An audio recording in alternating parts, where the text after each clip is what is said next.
The streets of Greenfield, a small suburban town, were quiet as the sun set behind rows of modest houses.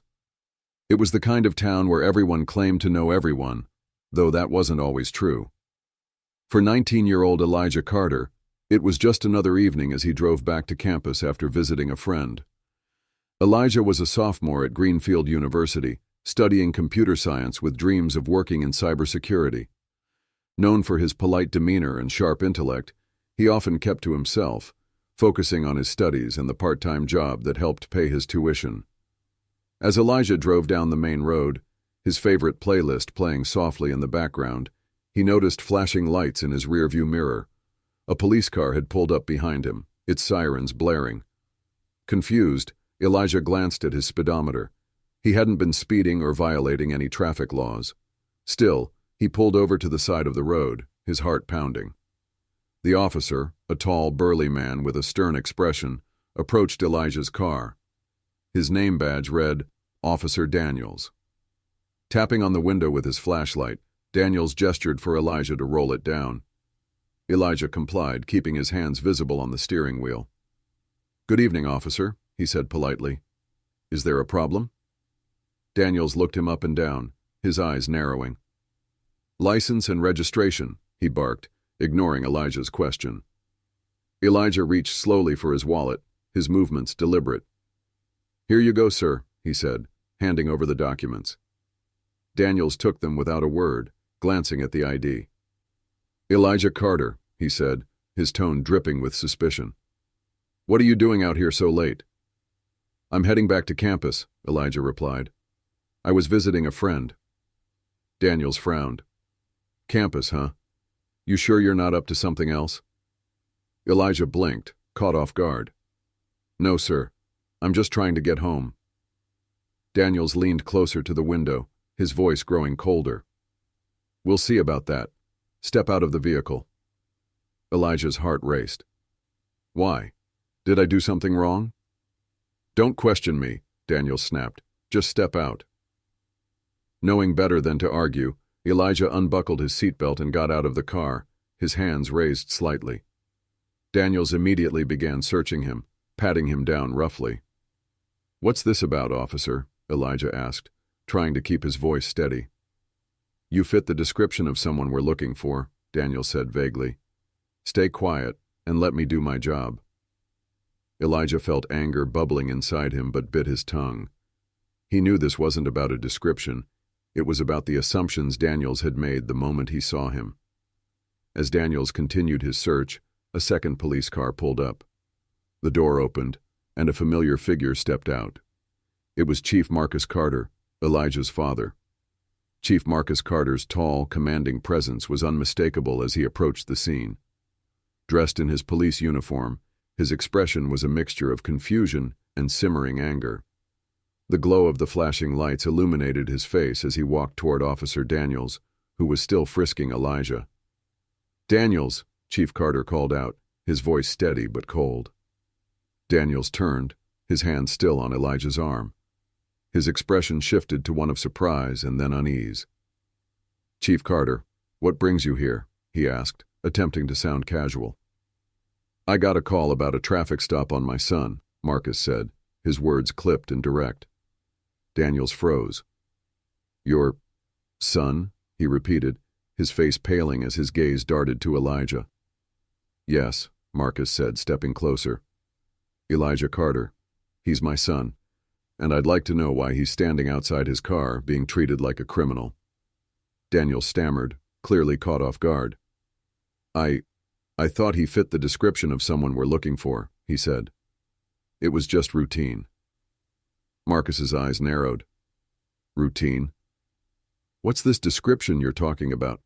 And why didn't you verify his identity before escalating the situation?" Daniels hesitated, fumbling for an answer. "Well, he seemed suspicious," he said weakly. "Suspicious?" Marcus's voice rose slightly, his anger barely contained.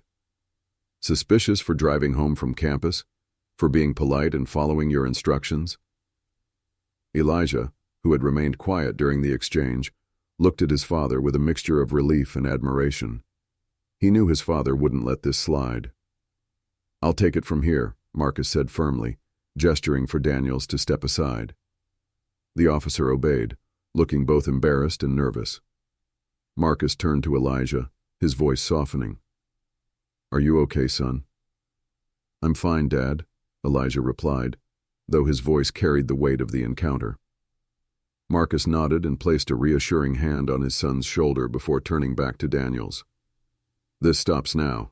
I'll be addressing this at the precinct first thing in the morning. You can expect a formal review of your actions." Daniels opened his mouth to protest, but Marcus cut him off. "Save it. There's no excuse for this behavior.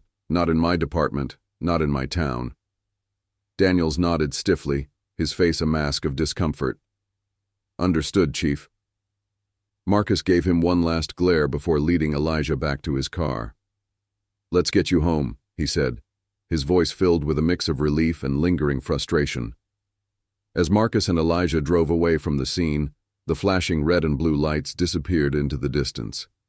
The silence in the car was heavy, broken only by the soft hum of the engine.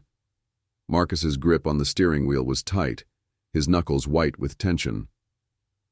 "Are you sure you're okay?" Marcus asked again, his eyes briefly flicking to Elijah in the passenger seat. "I'm fine, Dad," Elijah replied, though his tone betrayed the lingering frustration he felt. "I just don't understand why it keeps happening." Marcus sighed deeply. He had faced the same challenges growing up, and despite his position as police chief, he knew the world hadn't changed as much as he had hoped. "It shouldn't happen," he said firmly, "and it's my job to make sure it doesn't, at least not in this town." Elijah looked out the window, the streetlights casting fleeting shadows across his face. "You always told me to stay calm and respectful no matter what. But it's hard, Dad. It's hard when people look at me and assume I'm a threat." Marcus nodded, his heart heavy. "I know, son. I've been there more times than I can count. That's why I worked so hard to get to where I am, to try and change things from the inside." "Does it ever feel like it's enough?" Elijah asked, his voice quiet. Marcus was silent for a moment, carefully choosing his words. "Sometimes it doesn't. But moments like tonight remind me why I keep fighting. Because if I don't, nothing will change. And I want a better world for you." Elijah turned to his father, his admiration clear despite the frustration in his eyes. "Thanks for showing up when you did," he said. "I didn't know how much longer I could stay calm." "I'll always show up for you," Marcus said firmly. "Always." The car pulled into the driveway of their home, a modest but well-kept house on the outskirts of town. As they stepped out, Marcus turned to Elijah. "Listen, I'm going to handle this with Daniels tomorrow. What he did tonight was unacceptable, and it's not going to slide." Elijah nodded. "I trust you, Dad." Inside, Camille, Elijah's mother, was waiting in the living room. Her face lit with relief as they entered. "What happened?" she asked, her voice a mix of concern and curiosity. Marcus filled her in on the encounter, and Camille's expression shifted from relief to anger. "How many times does this have to happen?" she said, shaking her head. "This is why we have to keep pushing for change." "We will," Marcus said, wrapping an arm around her. "One step at a time." The next morning, Marcus Carter arrived at the Greenfield Police Department earlier than usual. The tension from the previous night's encounter still weighed on him, but he was determined to address the issue head-on. As police chief, Marcus knew that allowing behavior like Daniels to go unchecked would erode trust not only within his department, but also in the community he had sworn to serve. Marcus walked into the precinct, his commanding presence immediately drawing attention. Officers greeted him respectfully, sensing his serious demeanor. Daniels, seated at his desk, paled slightly as Marcus approached. "Daniels," Marcus said firmly. "My office, now." The room fell silent as Daniels rose, his face a mixture of nervousness and defiance. He followed Marcus into the office, closing the door behind him. Marcus sat behind his desk, gesturing for Daniels to take the chair opposite him. The officer hesitated before sitting, his hands fidgeting in his lap. "Daniels," Marcus began, his tone measured but cold. "We need to talk about what happened last night." Daniels shifted uncomfortably. "Chief, I was just doing my job. He fit the description of—" Marcus held up a hand, silencing him. "Stop right there.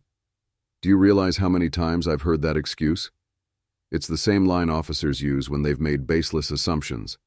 And last night, you made one about my son." Daniel's mouth opened, but no words came out. "Let me be clear," Marcus continued. "Elijah was not suspicious. He wasn't breaking any laws. He was doing exactly what every citizen has the right to do, driving home. Yet you escalated the situation based on nothing but your own biases." Daniel's face reddened. "I didn't mean—" "You didn't mean what?" Marcus interrupted. "To humiliate a young man? To make him feel like he didn't belong in his own town? Because that's exactly what you did." Daniels fell silent, his gaze dropping to the floor. Marcus leaned forward, his voice unwavering. "This isn't just about last night.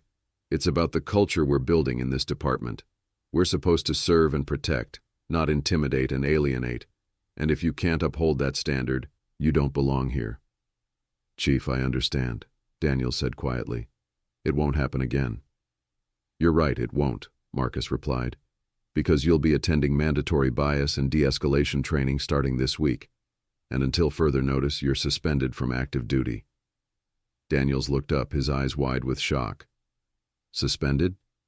"Yes," Marcus said firmly. "Actions have consequences. This isn't about punishment. It's about accountability." Daniels nodded reluctantly, rising from his chair. "Understood, Chief." As he left the office, Marcus leaned back in his chair, exhaling deeply. He knew this was just the beginning of a larger battle, but it was a step in the right direction. Marcus returned home that evening, exhausted but satisfied. Elijah greeted him at the door, his expression curious. "How did it go?" Elijah asked. Marcus smiled faintly. "Daniels is suspended and will be undergoing training. He knows this won't be swept under the rug."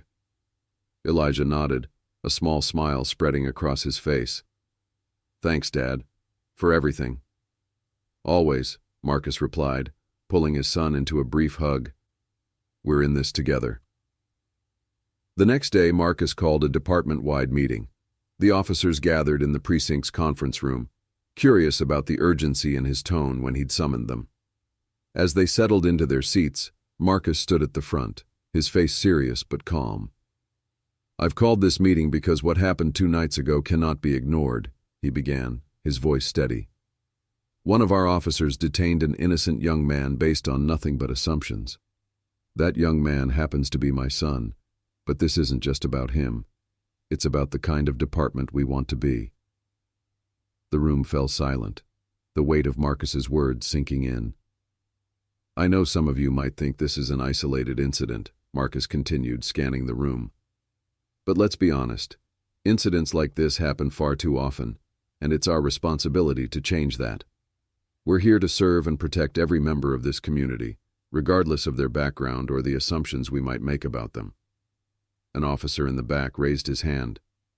"Chief, what are you proposing we do to address this?" "I'm glad you asked," Marcus replied. "Starting today, we're implementing mandatory training on implicit bias and de-escalation techniques. We'll also be reviewing our protocols for traffic stops and community interactions to ensure they're fair and equitable." He paused, letting his words settle. "This isn't about assigning blame. It's about accountability. We need to earn the trust of the people we serve, and that starts with how we treat them." The room was silent for a moment before another officer spoke up. "Chief, thank you for addressing this. It's about time we had this conversation." Marcus nodded. "It's not just a conversation. It's a commitment. If any of you feel you can't meet these standards, you're welcome to find another department." Word of the incident and Marcus's swift actions spread throughout Greenfield. Community members, many of whom had harbored concerns about the police department, began to feel a sense of hope. Marcus's leadership showed that change was possible, even in a system resistant to it. Elijah noticed the difference too. On campus, students approached him to share their support. "Your dad's amazing," one classmate said. "We need more people like him in leadership." Elijah couldn't help but smile. "Yeah, he's pretty great." Months later, the Greenfield Police Department had become a model for reform. Officers were better trained, community engagement programs flourished, and public trust began to grow. Marcus knew the work was far from over, but he was proud of the progress they'd made. At home, Marcus and Elijah sat on the porch, watching the sunset. "You think it's getting better, Dad?" Elijah asked. Marcus took a deep breath, then nodded. "It's getting better because we're not giving up. And we never will." Elijah smiled, feeling a sense of pride, not just in his father, but in the knowledge that change was possible when good people took a stand.